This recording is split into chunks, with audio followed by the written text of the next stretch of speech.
Ka san yau na zo maka da wani tsaraba ne wallahi. To, ga tsaraba ne. Ba laifi.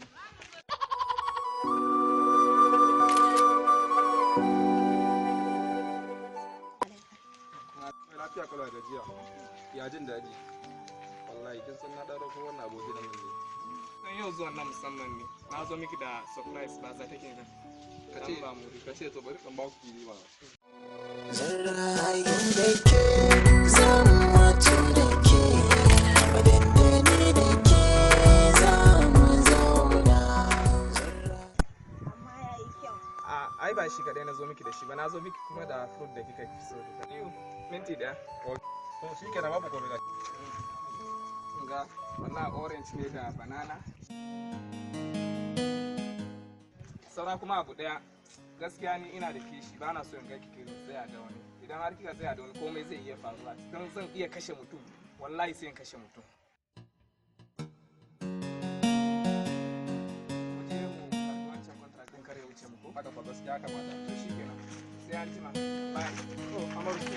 To Amarsu sai wata rana. The traveling is come back. Kowane tafiya ana dawowa. Mutuwa ne kawai ba. Kai ka ga kai. Baka san koyonta bane? Yayunta kuma? Eh mana. Zo maka da iyayya, zo mu fara so. Lalle yau zan koma da banci na kenan, na fasa ritaya. Mu je.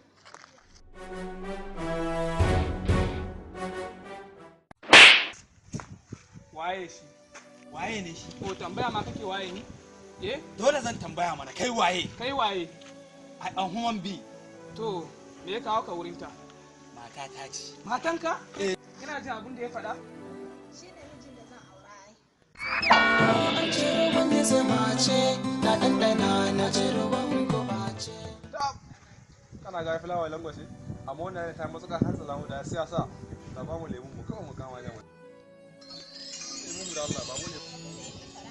Ba mu lemon mu kawai, eh a ba mu lemon. Barci ke raba gani da ita bini nisa, mun zama hanta da jini abin kamar wasa. An ce da ita aure sai ta ce da su gani, babanta ya ce a bar batun ta gani ne. Ba mu yi kama ba, ba mu dace ba a zamani, abinda ya dace da ni da ita shi ne rabuwa.